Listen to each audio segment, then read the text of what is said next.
Selamat pagi Ibu Bapak dan saudara sekalian. Selamat hari kenaikan Tuhan kita Yesus Kristus. Mari kita melihat satu bagian firman Tuhan yang terambil dari Kisah Para Rasul pasal yang pertama ayat 9 sampai yang ke-11. Demikian firman Tuhan.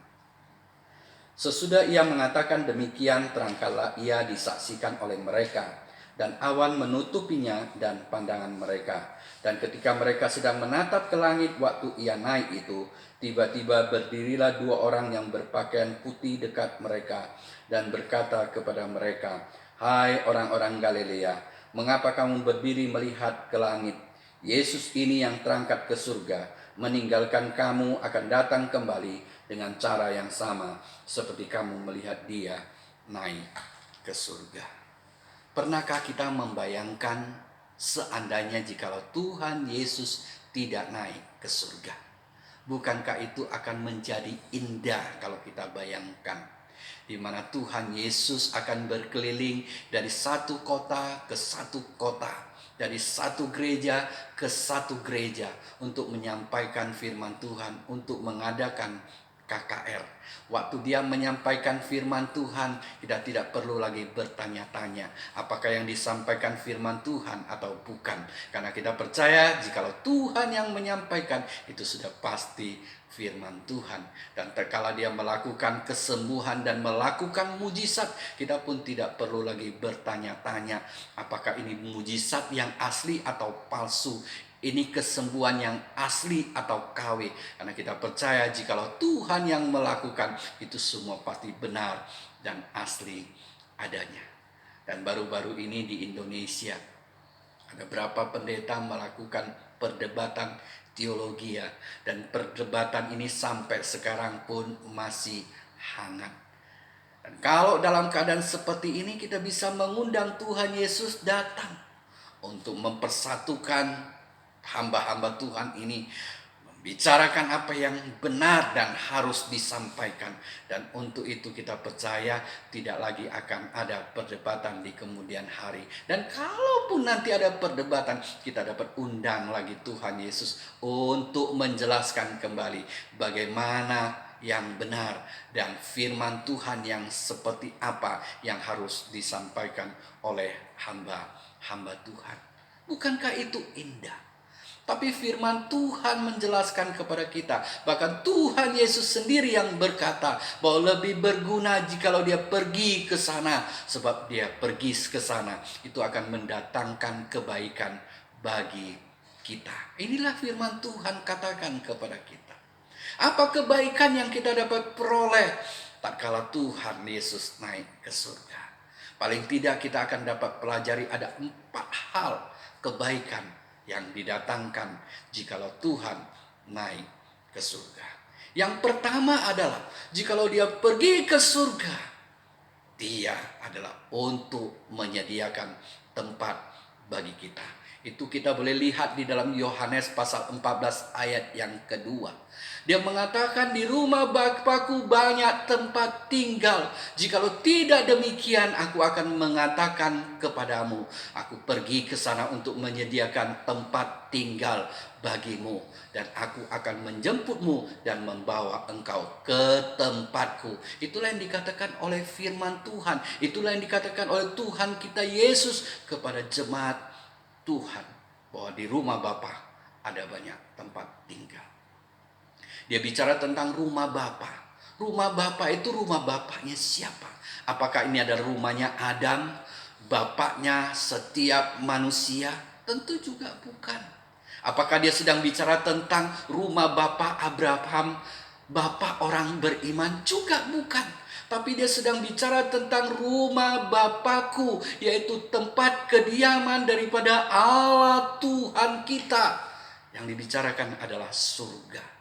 Dia mengatakan dia akan pergi ke sana untuk menyediakan tempat bagi kita. Ini memberitahukan kepada kita bahwa rumah Bapa atau surga itu adalah satu tempat. Dia bukan sekedar sebuah kondisi, tapi dia adalah satu tempat. Dia ada satu lokasi, keberadaannya nyata. Jadi dia bukan sekedar kondisi. Ini memberitahukan kepada kita ada kesiapan kita menuju ke sana, suatu tempat yang akan kita tuju nantinya. Suatu tempat yang penuh dengan kebahagiaan, penuh kesukacitaan, penuh dengan segala kemuliaan yang kita dapat nikmati bersama dengan Tuhan kita. Inilah surga. Keberadaannya begitu nyata, senyata neraka. Dan Tuhan menyediakan itu bagi setiap kita yang percaya kepada Dia. Untuk tak kala kita meninggalkan dunia ini, kita bisa pergi ke sana. Karena Tuhan menyediakan tempat bagi kita di sana.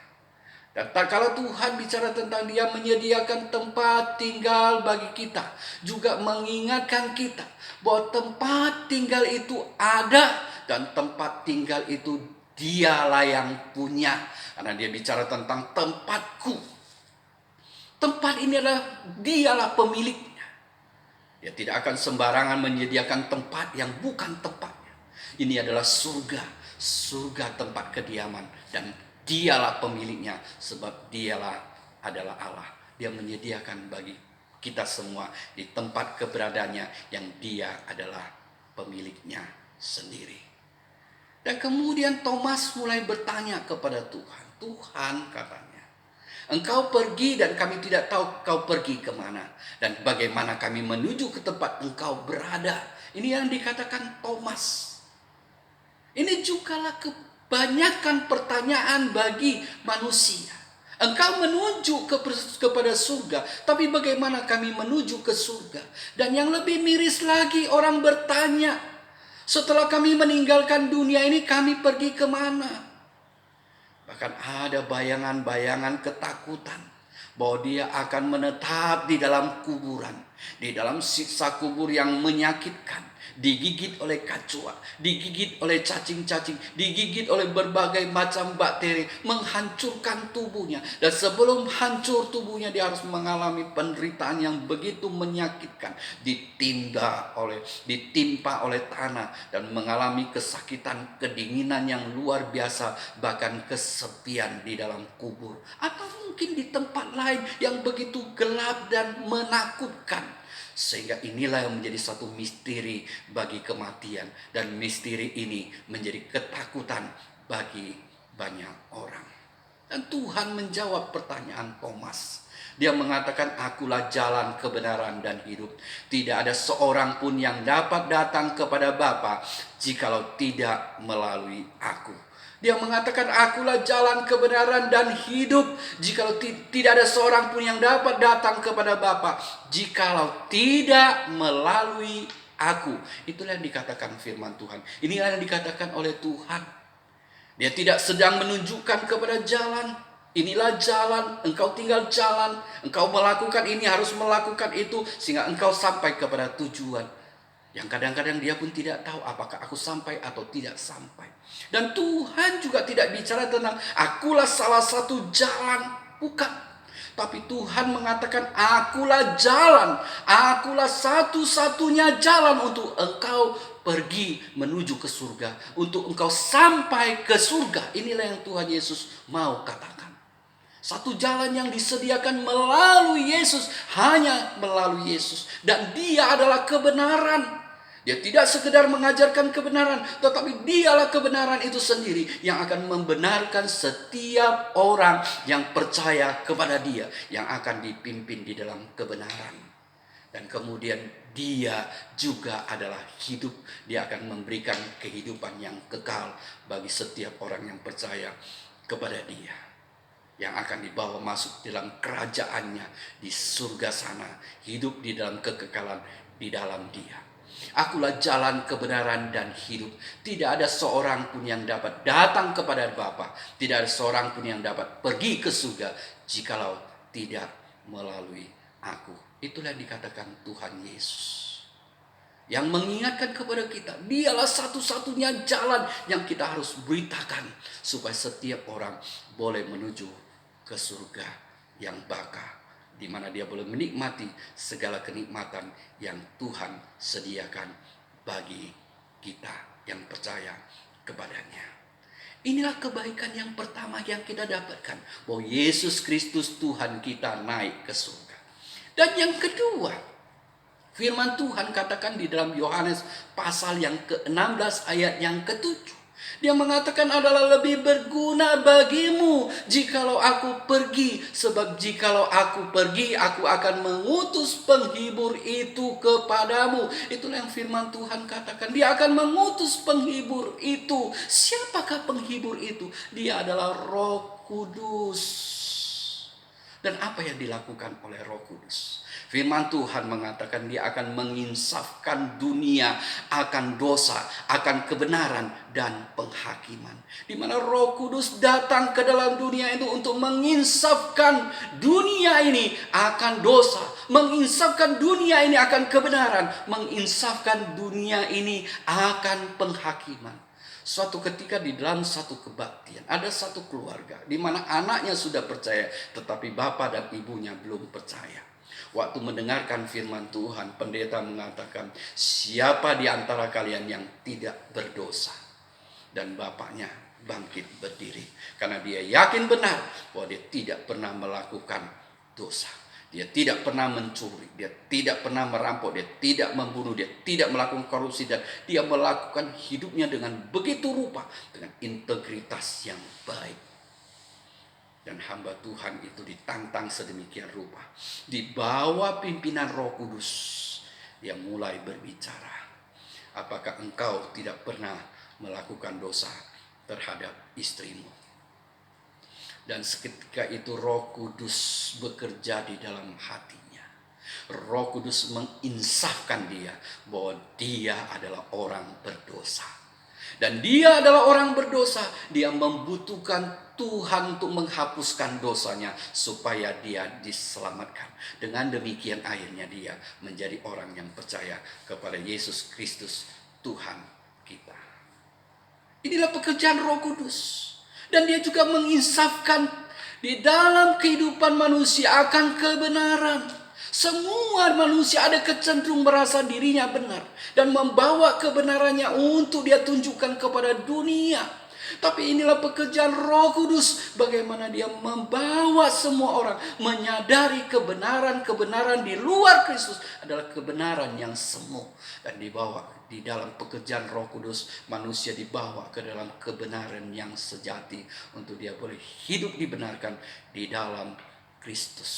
Inilah pekerjaan Roh Kudus. Dan juga pekerjaan Roh Kudus menginsafkan orang akan adanya penghakiman, sehingga manusia itu disadarkan bahwa di dalam apa yang dia perbuat ada penghakiman yang akan datang, yang Tuhan sendiri yang akan menjadi hakim untuk mengadilinya, sehingga mendatangkan pertobatan di dalam hidup orang itu, mendatangkan keinsafan di dalamnya, sehingga dia pun boleh datang kepada Tuhan untuk menerima Tuhan.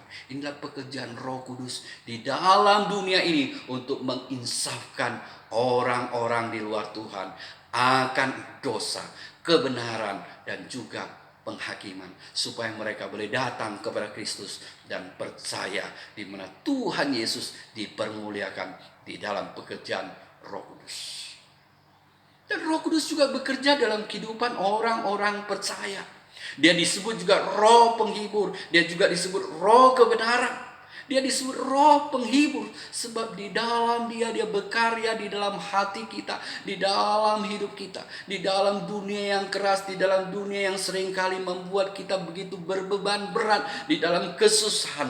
Roh Kudus memberikan pertolongan, memberikan penghiburan kepada kita, sehingga kita kuat menjalani hidup ini untuk kembali lagi kita bangkit dan memuliakan Tuhan. Dan dia juga adalah Roh Kebenaran. Dia memimpin kita di dalam kebenaran. Seringkali kita mendengarkan firman Tuhan. Tak kala kita mendengarkan firman Tuhan, kita tidak mengerti. Tak kala kita mendengarkan firman Tuhan, kita dengar, kita mengerti, dan kemudian berapa saat kita lupa. Atau kita membaca Alkitab pun sedemikian rupa. Tapi percayalah, apa yang kita dengar, apa yang kita baca itu tidak sia-sia. Roh Kudus akan terus berkarya melalui firman-Nya di dalam hidup kita untuk memimpin kita di dalam kebenaran. Bahkan di saat-saat tertentu Roh Kudus bisa berkarya berbicara begitu dalam di dalam hati kita melalui firman Tuhan sehingga kita diinsafkan, berkarya melalui firman Tuhan sehingga kita boleh berjalan seturut dengan firman Tuhan dalam hidup kita. Karya Roh Kudus banyak di dalam kehidupan kita. Dan dia juga berdoa untuk kita dengan keluhan-keluhan yang tidak terucap. Dia menyelidiki hati kita, dia menyelidiki roh kita, dan dia berbicara kepada Allah dengan doa-doa yang tidak terucapkan. Kadang-kadang kita tidak mengerti bagaimana kita berdoa dengan benar dan baik. Roh Kudus membantu kita berdoa untuk kita.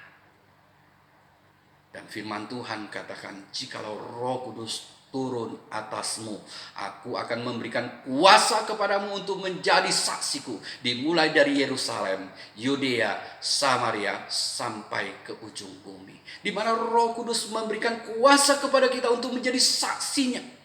Tuhan Yesus datang ke dalam dunia. Ada dua misi penting yang dia lakukan, yaitu misi penginjilan dan misi keselamatan bagi umat manusia melalui kematiannya yang di atas kayu salib, mati bagi dosa kita. Dan di dalamnya kita boleh diselamatkan tak kala kita percaya kepada dia. Dan sekarang misi itu dibebankan, diberikan tanggung jawab kepada kita. Tetapi dia tidak membiarkan kita begitu saja. Tetapi Roh Kudus yang adalah Allah adanya menyertai kita, ada di dalam kita, memenuhi hidup kita. Yang memberi kita juga kuasa supaya tak kala kita bersaksi, nama Tuhan dimuliakan. Kita bersaksi, ada jiwa-jiwa yang dibawa datang kepada Tuhan. Tak kala kita bersaksi, Roh Kudus berkarya. Bagaimana jiwa-jiwa bertobat datang kepada Tuhan untuk memuliakan Tuhan kita Yesus. Inilah pekerjaan Roh Kudus di dalam seluruh kehidupan kita. Dan kita melihat karya ini begitu indah, di mana Roh Kudus dengan kemahadirannya, di dalam kemahakuasaan, di dalam keadilannya dan sebagainya, sebagai Allah dia berkarya tanpa ada batas, dan dia berkarya di mana-mana, dan dia berkarya sedemikian rupa dengan waktu yang sama dan sebagainya untuk mengkaryakan hal-hal yang indah dalam kehidupan, dimulai dari orang-orang percaya untuk menjangkau setiap orang di luar Tuhan, dan kembali semuanya dia lakukan untuk memuliakan Tuhan kita Yesus. Jadi kita melihat inilah kebaikan kedua yang kita dapatkan, Tuhan Yesus naik ke surga. Dan yang ketiga, di mana firman Tuhan mengatakan di dalam Ibrani 8 ayat selanjutnya kita bisa baca keseluruhan, di mana dia menjadi imam besar. Dia pergi ke surga untuk duduk di sebelah kanan Allah Bapa sebagai imam besar, menjadi pengantara atau menjadi pendoa syafaat untuk kita. Apa yang kita dapat pelajari di sini? Dikatakan dia duduk di sebelah kanan Allah Bapa. Apakah ini artinya bahwa dia duduk sebelah kanan Allah Bapa, Allah Bapa duduk di sebelah kiri tempat duduknya? Tentu bukan demikian. Tapi apa yang dikatakan oleh firman ini mempunyai pengertian makna yang dalam sesuai dengan budaya pada saat itu. Apa maksudnya duduk di sebelah kanan? Ini bicara tentang bahwa seseorang yang sudah menang perang, dia diberikan kemuliaan, dia diberikan kehormatan, duduk di sebelah kanan sang raja. Diposisikan sedemikian rupa setara dengan sang raja, karena dia sudah menang perang bagi bangsa dan negaranya. Demikian juga Tuhan, dia sudah menang perang, dia sudah memenangkan perang itu dengan satu pengorbanan yang begitu besar. Dia lahir di sebuah kandang, dia berusia 2 tahun, dia dikejar-kejar untuk dibunuh oleh Herodes, dan kemudian mengalami perjalanan hidup yang begitu sederhana, begitu papanya, sebagai anak tukang kayu, sebagai tukang kayu yang tidak dikenal dan tidak banyak dikenal oleh orang banyak, padahal dia adalah Tuhan pencipta langit dan bumi beserta dengan isinya. Dan dia harus melakukan penginjilan dengan berbagai hal yang dia harus lalui, dan kemudian mati di atas kayu salib, satu penderitaan yang begitu besar. Dan Kita melihat justru melalui kematiannya di atas kayu salib, dia membawa kemenangan yang luar biasa, di mana dia kemudian bangkit mengalahkan maut. Dia sudah menang dengan kemenangan yang gilang gemilang untuk kemuliaan daripada Allah Bapa di surga, untuk memberikan kemenangan dan keselamatan bagi umat manusia. Dan dia diberikan kehormatan dan kemuliaan yang besar itu sebagai Allah, setara dengan Allah, karena memang dia adalah Allah. Ini adalah satu istilah. Dia diberikan kehormatan yang begitu besar karena dia sudah menang. Dan bicara tentang sebelah kanan Allah, juga bicara tentang bahwa dia dikembalikan ke dalam otoritas, wewenang, kuasa, kemuliaan, dan hormat yang penuh itu. Kembali ke dalam posisinya yang semula sebagai Allah. Kenapa harus dibicarakan itu? Karena dia turun ke dalam dunia, dia mengosongkan diri, dia mengesampingkan semua itu, dia menjelma menjadi manusia. Tapi tatkala dia kembali ke surga, itu dikembalikan kepada dia dalam posisinya memang adalah Allah. Dia duduk di sebelah kanan Allah kepada posisinya yang semula, di dalam otoritas, wewenang, kuasa, kemuliaan, hormat yang penuh sebagai Allah. Dan di dalam posisi itu, dia juga sebagai iman besar berdoa untuk kita. Berdoa untuk kita. Kita melihat ini luar biasa. Mengingatkan kita Roma 8 ayat 28. Kita tahu sekarang bahwa Allah turut bekerja dalam segala sesuatu untuk mendatangkan kebaikan bagi orang yang mengasihi Dia, yang terpanggil seturut dengan rencananya. Allah turut bekerja, di mana Allah Bapa, Allah Anak, Allah Roh Kudus berkarya begitu rupa, di mana mereka adalah satu dengan tiga pribadi sebagai Allah, berkarya, bekerja untuk mendatangkan kebaikan bagi orang yang mengasihi Dia. Bekerja sedemikian rupa untuk mendatangkan kebaikan bagi kita yang terpanggil sesuai dengan rencananya. Mereka melakukan karya yang begitu ajaib, begitu luar biasa dalam kehidupan kita, sehingga kita boleh menjadi pemenang, bahkan lebih daripada pemenang. Biarlah dalam hidup kita terus bersandar dan berharap kepada Dia, supaya kita melihat nama Tuhan semakin dimuliakan dalam kehidupan kita, semakin ditinggikan, dan kita boleh menjadi berkat bagi banyak orang dan hidup diberkati oleh Tuhan. Dan kemudian kita melihat inilah yang keempat. Demikian Tuhan Yesus naik ke surga, demikian juga Dia akan turun untuk kedua kali datang ke dalam dunia ini, di mana Dia akan datang kedua kali seperti Dia naik ke surga. Demikian Dia akan datang untuk kedua kali ke dalam dunia ini. Mungkin orang akan menganggap itu kelalaian, karena sudah sekian lama Dia tidak datang juga. Tapi dikatakan oleh firman Tuhan, Dia menunggu dengan sabar supaya lebih banyak orang bertobat, supaya lebih banyak orang berbalik kepada Tuhan, supaya orang-orang fasik, orang-orang jahat, orang-orang berdosa diberikan kesempatan untuk datang kepada Tuhan, bertobat di hadapannya, percaya dan memperoleh keselamatan yang kekal. Inilah karunia-Nya untuk kita. Dia menunggu saat yang banyak untuk kita, untuk semua manusia, supaya hidupnya semakin hari, supaya lebih baik, untuk mendapatkan kasih karunia-Nya, di mana Dia telah mati bagi manusia, dan setiap orang yang percaya boleh memperoleh keselamatan itu. Dan Dia berkarya sampai saat ini. Dia memberikan kesempatan itu. Dia belum datang, tetapi saatnya Dia akan datang, dan Dia datang untuk memberikan kemenangan bagi kita. Dia tidak lagi datang sebagai juru selamat, tapi Dia datang sebagai hakim untuk menghakimi setiap orang berdasarkan apa yang dia sudah lakukan di dalam dunia ini. Apakah saat dia di dalam dunia ini, dia percayakah kepada Tuhan, percaya untuk memperoleh keselamatan yang kekal?